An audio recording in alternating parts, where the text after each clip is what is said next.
Hey guys, Kamikuno. Today I'm doing a review for The Amazing Spider-Man issue 685, which is pretty much the middle of Ends of the Earth, which is a great story arc, which really with every issue I've been loving. So let's talk about the cover first. Love the cover, love the art for it. It's even better than the interior art, which I also love. And also, we get to see Black Widow and Silver Sable is still in this issue trying to help out Spidey. And for people who've just seen the Avengers movie, there'll probably be like a lot of Black Widow fans. And they'll be like, oh, I had to pick up this issue because Black Widow's in it, and I just saw Avengers, and I really liked her character. So for people who just saw Avengers, I think a lot of people are going to be pulled into this issue, especially for people who want to try out Spidey also because of the Amazing Spider-Man movie that's coming out soon. So definitely good cover for a lot of new fans maybe to pick this up also. So let's see what's going on in the issue, though. So in this issue, we get to see Spidey, Silver Sable, and Black Widow are trying to defeat Rhino. Rhino gets a little scared, so he goes back to Sinister Six headquarters. And Spidey, Black Widow, and Silver Sable find out they're public enemy number one. So they say, you know, we have to recruit whoever could trust us, who trusts us that Dr. Octopus is not doing the right thing and is tricking everybody. So he talks to everyone around the world, all these superheroes from Britain, France, you know, just everywhere around the world to try to get people to help him defeat Dr. Octopus. Because he just has this feeling that everyone's being tricked. And in the end of this issue, we find out that everyone was being tricked. Because Dr. Octopus is not trying to save the world from global warming. He says, you know what? If I have to die, I'm going to make everyone else die also. Because that's exactly what he does. Because these robots, these satellites are not trying to defeat global warming. It has nothing to do with that. He's trying to have the end of the Earth. And he try to blow up all of Earth and try to kill everybody. So Spider-Man had the gut feeling that this was going to happen, and that's exactly what did happen. And I had a feeling that Dr. Octopus wasn't trying to be the best, you know, villain because he was dying. But I also had a feeling that maybe he was, just to have some redemption. So it was kind of like, this was definitely an issue that was on the edge of your seat, trying to figure out, is he trying to be a good guy, or is he trying to have the best villain plan in the world?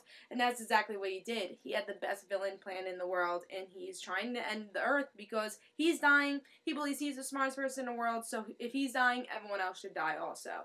So, I thought this issue was a shocker, put you on the edge of your seat, and I thought it was a really good issue.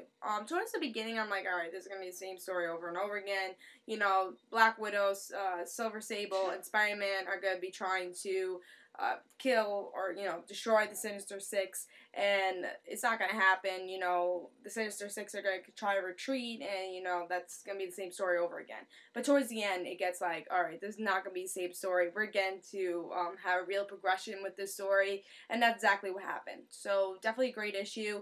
The only thing I didn't like throughout this issue was the art was a little sketchy. I do love this art. I know it's abstract, so it's going to be, you know, kind of a risk to do it. But it's kind of abstract, so sometimes it was a little sketchy, like over there.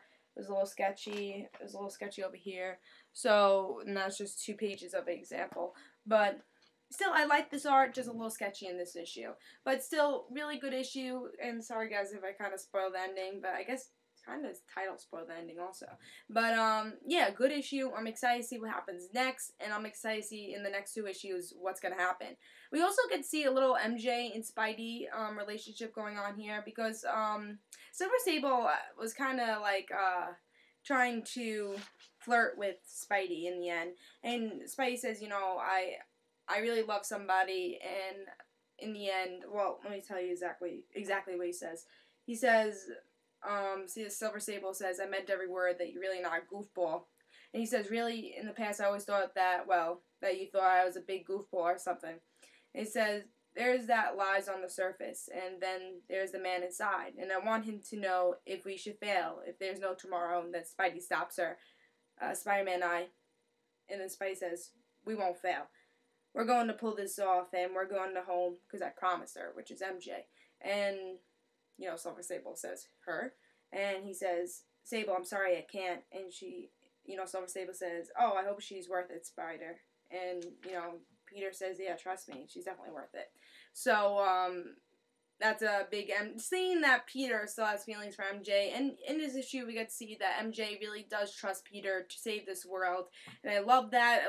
I'm really hope that they, in this ends of the Earth story arc, we kind of see them connect even more, because in Spider Island we get to see them that, you know, they still do love each other, and I hope we get to see in the ends of the Earth and the end of this that they still love each other also, and maybe get back together, but that's kind of you can only hope kind of thing, because I'm a big MJ and Spidey fan, so I really hope that they do get back together, and like with each big story arc and big event with Spidey, we kind of do see that with Spider Island, with Ends of the Earth, so I'm hoping that they do get back together. I don't know if they will, but I'm hoping, and through this issue, it kind of gives you hope that they will, and they, at least that they still have feelings for each other. So, and I heard that in, one of the conventions, one of Comic-Con conventions, said that, you know, in the end of this story arc, there's going to be something big happening with MJ.